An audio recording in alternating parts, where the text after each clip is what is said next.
Hello, everyone, and welcome to round number 2, back half at the 2021 Chain Hawk Open. We're at the Jonesville Disc Golf Course, and yes, I've got chase card action coming at you. We're going to check in with Calvin once or twice more. Just looking at that graphic puts a smile on my face, and Calvin has been off to a great round here. Doesn't get that one to flip over enough on the tight tunnel you find on hole number 10. 281 feet, playing just below par at 2.93.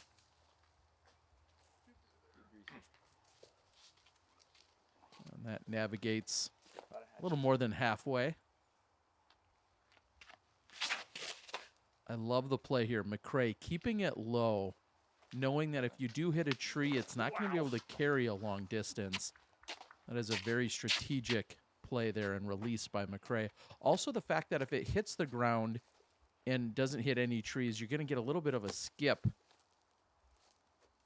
You don't have to always get it there in the air, and I think too many people assume you have to get a shot all the way to the pin in the air. And sometimes playing it short or left or right or whatever, and playing that skip to bring it to the pin is what you need. That's a solid recovery there by Ryan.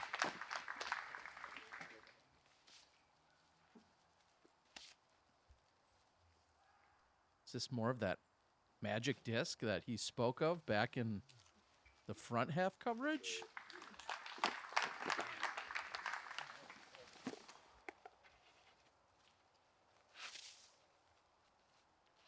Of course, we've seen Jimmy here from really everywhere draw metal. And he's made a couple of really long, solid putts in the meantime. I'm trying, man. Every chance I get, I'm trying. You blow my mind every time I play with you. Just unstoppable. And he's just a few inches off from cashing in about 6 of those various long putts. Here's McCray with the jumper. Count it. You gotta love that guy. And McCray pulls to 15 under. That's one ahead of this man, Calvin Heimburg. You get the penalty or I get the penalty? You do, not me. And we see the cleanup by the rest of the group. So McCray Well, it's gonna stick to me at some point. with the advantage and the lone birdie.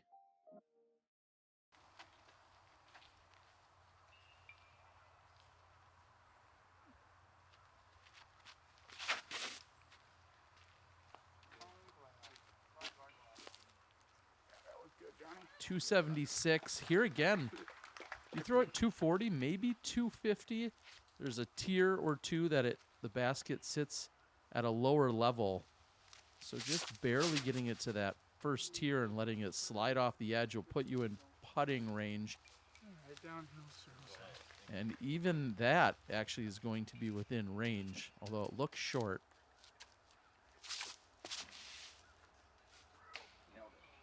Good kick, though. Definitely a good kick. I've seen some really punishing shots tail off hard left. Kicking into the woods, making this par 3 far more challenging than it should be.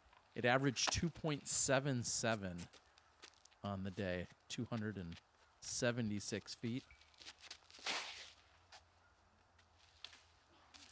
And really, whatever you threw on the previous hole, I feel like you could throw here. It looks different, but the shot itself is nearly identical. And now, any chance Jimmy can dial more metal in?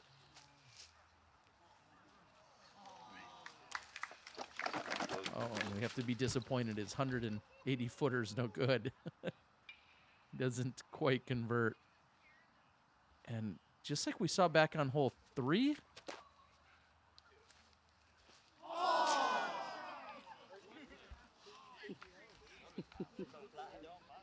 all right, so describe the shot.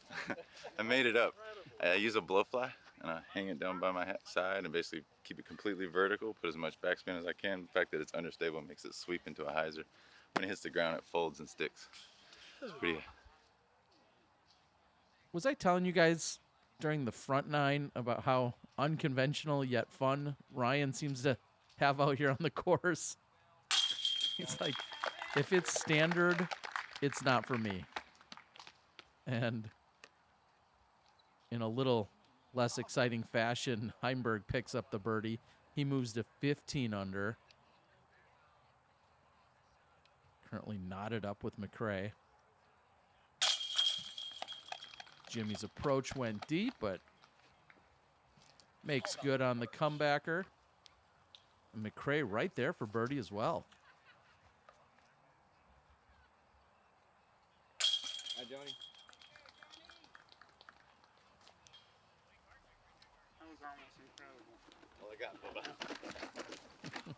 Telling Ryan it was almost incredible. It was, even if it didn't go in.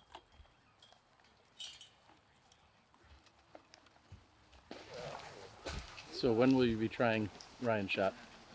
I probably will never be trying Ryan's shot, but I mean, you saw it can work. You know, you just got to stick to your game, do what works for you. For him, that's throwing the floppiest disc ever made on straight hyzer. For me, not that. Doesn't sound like you know how to have any fun, Calvin. Moving ahead, McCray, 16 under, 1 ahead of Calvin. Trying to leave the other guys behind.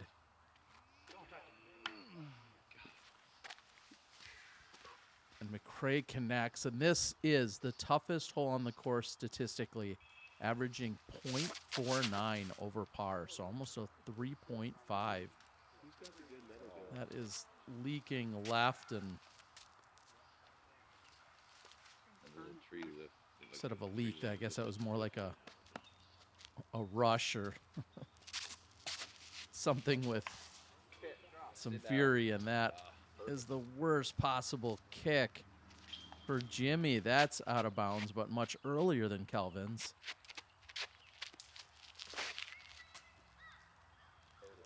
And Brian likes the roller, but it's standing up. Does it have enough to curl back? And it doesn't. Our gracious spotters will go and hunt it down and give him a spot. Unfortunately, having 3 different spots out of bounds here on our chase card. That's a really solid recovery. I got a good kick finally.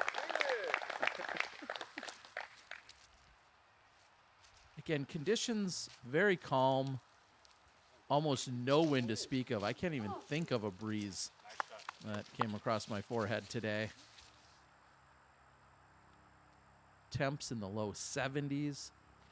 Humidity somewhere in the middle. We're talking dew points here. That's what we're talking. Certainly a decision to be made by Calvin here. He wants to save the par, but there's danger behind the basket. And that's one way you can really quickly turn a bogey into a double or worse. Trying to go for that hero shot.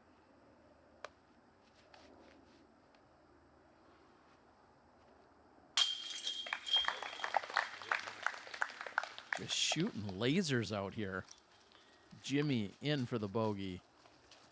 He goes to 9 under.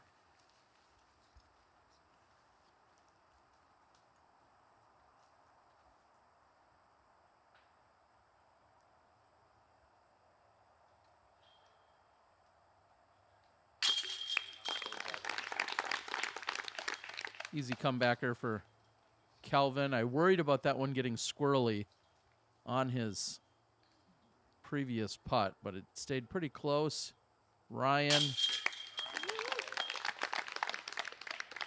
no problems.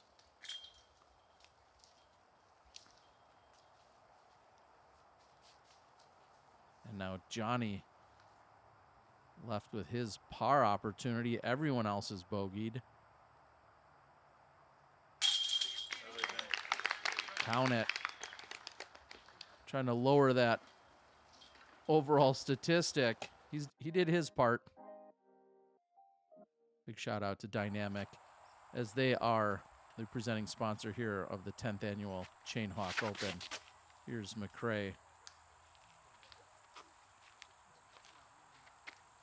Of course, the wood line on the right can be punishing. You can really get sucked into there, but also on that left side, that same sidewalk that came into play runs along this hole as well.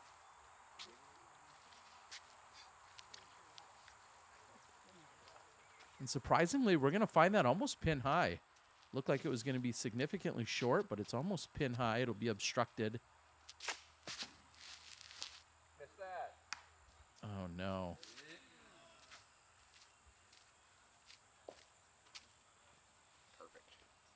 Jimmy's thinking of his least favorite book as a child of Where the Sidewalk Ends.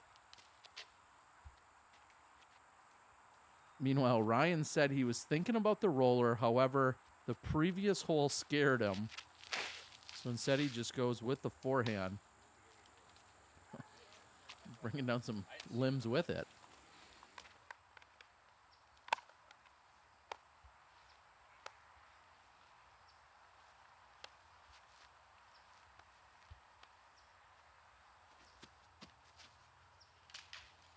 One of the questions, I'll ask a few of them of you guys throughout, but I don't know if I've ever seen someone with so much control yet on such a frozen rope as what we see out of Jimmy. And I want to know, is there a player out there that has such a long range putt? Now, clearly he hasn't cashed them all in. I'm not talking about Circle Ricky here. And some of the long-range putts we would see from a Corey Ellis and so forth. You know, those guys are so deadly in circle, too. But just the fact that I've seen Jimmy hit so many lines that are so tight with that putter. And Calvin from one knee is going to pick up the birdie on 13. So let me know in the comments, is there a player Thank you. That's perfect. You're good. that you guys can think of that's throwing jump putts from over 100 feet and yet giving them the runs that we've seen by Jimmy here this round?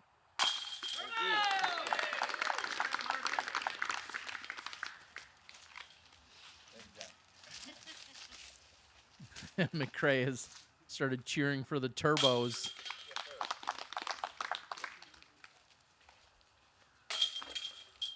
I feel like Johnny's in a stage where he's holding back the turbos for the wildest and craziest of applications. And he's going to cash them in for a highlight. All right, we move over. 14. Little flick, Heiser. 265, making it look really easy. And this hole just proves you have to have a good-looking forehand. Unless you're JohnE McCray and you're just going with the turnover. It surprisingly is played as one of the easier holes at 2.53. I know it's just 265, but there's OB with the fence on the right. There's a sidewalk left and long. And yet we're seeing 50% of the field birdieing it. And a low ceiling.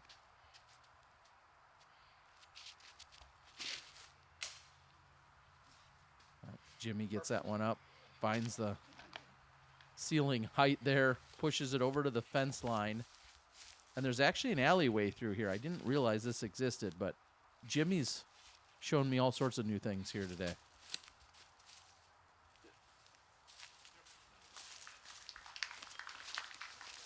I lost mine.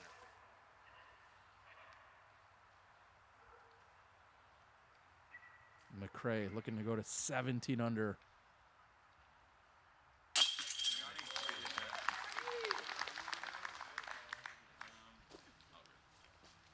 No problems.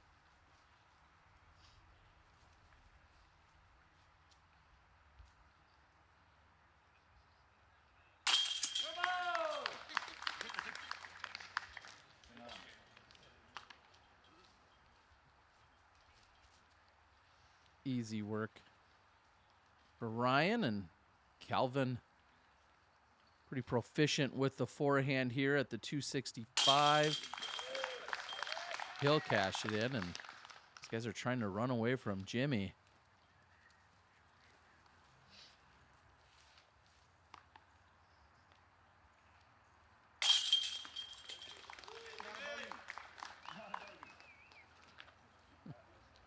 Not a bogey.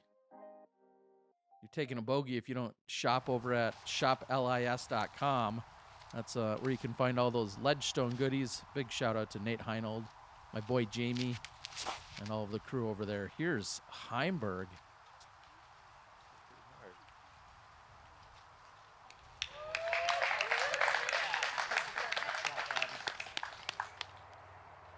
And had there been a slight backup, I would have ran down more to the catch position here. So if you're looking for where this pin is, it's at about 1 o'clock. If you're standing directly on the tee, Kelvin threw a really good shot. It's at about 1 o'clock. So it's just right of straight ahead. And that's where you're going to see, and it's up on a little mound or knoll. Yeah, Fergie. And so a roller, also a great opportunity there because of the 391 feet. Getting a late turn can be really tough, so I love the roller. That proved to be most effective last year when I was here. More jump putts. Or a forehand, whatever. It's everything I had right there. Yeah, 390 sidearm, I hope it made raw it there. power. I don't think I've ever seen you put We don't know how close you are. We'll see in a moment. I mean, but honestly, if it's within 60, you know, it's a success for me. That raw power, just up high. Don't see that out of me very often. what'd you throw? I threw a Halo Destroyer, but it's not a normal one. It's understable and glides, unlike all the other ones that are overstable and fall out of the sky. So, Raw power. raw power, not the disc, it's raw power. That guy's always flexing on us. Raw power. Here's McCray. And finds one of the few trees between him and the pin. It was definitely aggressive on the putt. And we know Jimmy's going to be.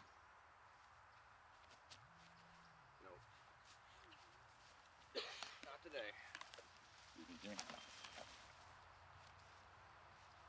Here's McCray to save the par.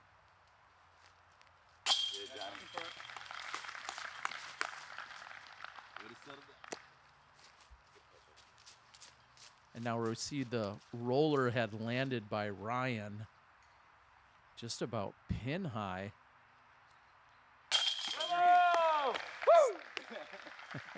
I don't know if there's a better feeling in the world than the greatest turbo putter of all time cheering you on as you're cashing in your turbo putts.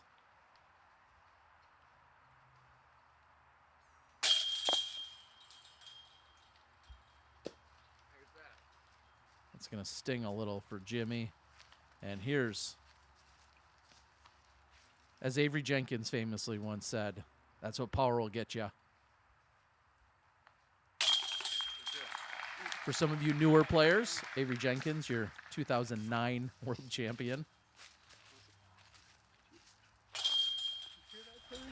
That was a It bomb. was a bomb. Definitely went through this tree, but hey, better looking good. It worked out great. I feel like that's been a theme here by Kelvin today. It says he'd rather be lucky than good. I don't know. Why don't you tell me in the comments? What's your style when you're out on the course? Are you one that gets lucky? Or are you one that always gets unlucky? I know I asked about getting niced the other day, but tell me how things usually go for you. Or are you just sitting there watching everyone else get the luck while you don't? That needs to push left.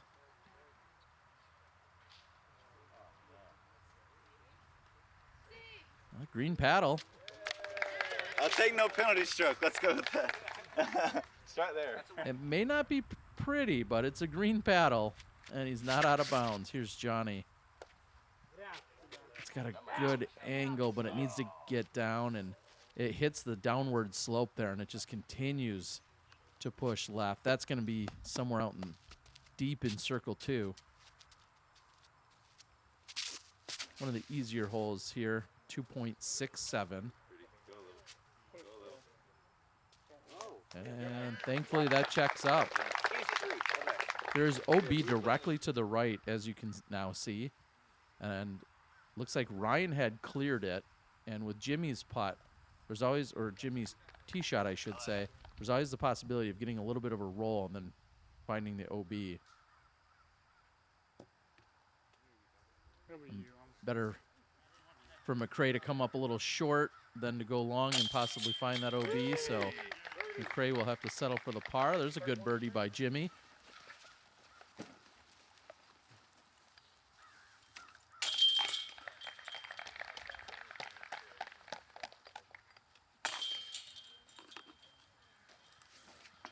So a pair of pars and a pair of birdies. I didn't know you played tennis. And we're going to move over to hole 17. I believe this comes in fact, is the easiest hole on the course statistically. 274 feet. You can take the hyzer. You can go straight at it. Whatever you need to do. Just do what Calvin did.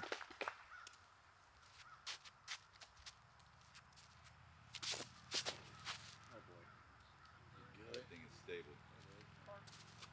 Got plenty of height, but definitely in makeable range.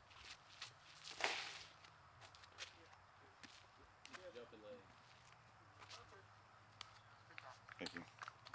Yeah, we're hoping to hit the flat, not the upflip. That would have been ideal.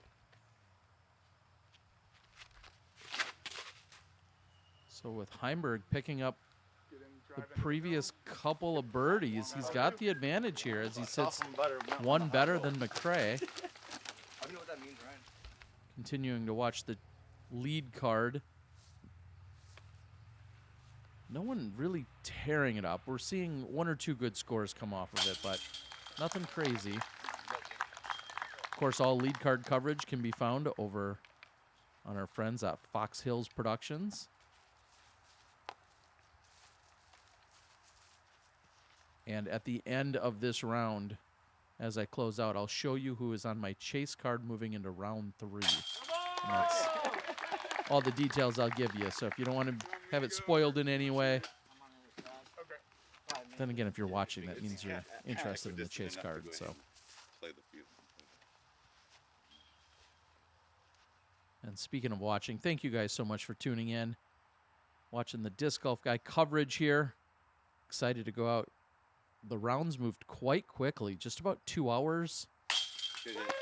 And 4 or 5 hours later, here I am commentating, getting you guys some same-day coverage. Not something I'm usually capable of pulling off, but quick edits and great scores, along with some good internet, everything working well here at the Chain Hawk Open. Here's JohnE McCray.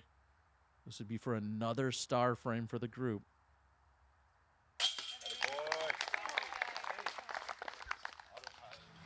Man, you're going to shoot yourself right off this chase card. You know that, right? I can trip at the last hole if you need me to. Tell me what I I'd have like to do. cover you.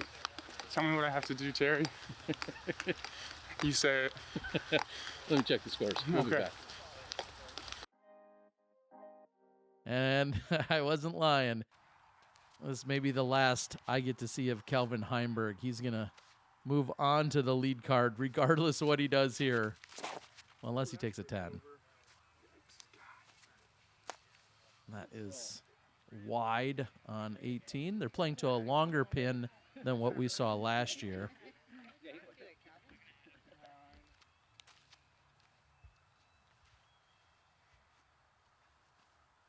Hole 18, 350 feet. Averaging still .47 below par, so 2.53. Plenty of people going out and getting this one.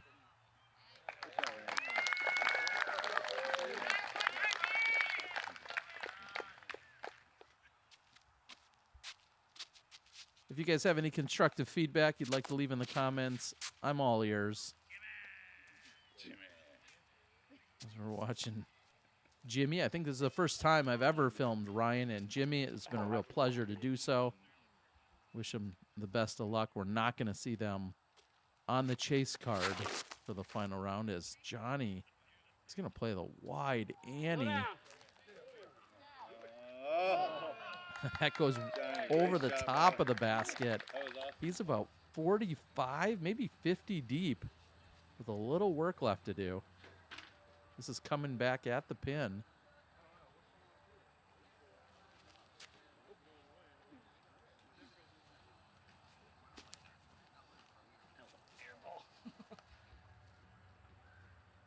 Calvin trying to close out his stellar round that he's had.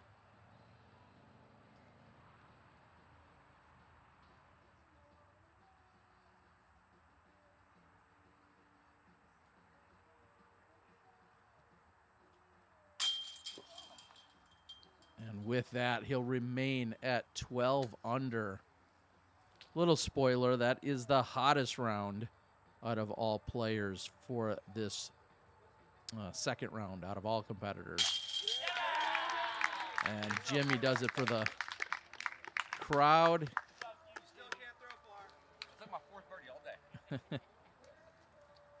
Again, thank you guys so much for watching. Make sure you like, share, subscribe. Put some comments down below. Anything that I had asked earlier in the round, that will make you eligible for some Double G giveaways. I had purchased a bunch of stuff from Double G for a tournament I ran last weekend, and I've got a little left over. In fact, maybe I ordered a little extra just so I could give it away here with the channel. But you got to like, share, subscribe, but most importantly, comment, and that will make you eligible. Calvin taps in, and we're going to move on. Day number 3, we'll have the final action for you, the chase card, coming to you from Northside Park. Perkins 2, Johnny 4. Thank you to the Chain Hawk Disc Golf Club, along with Dynamic Disc, Tyler, all the boys. Love being here, and we'll see you guys during round number 3 as we conclude this PDGA A-Tier, the 2021 Chain Hawk Open 10. We'll see you tomorrow.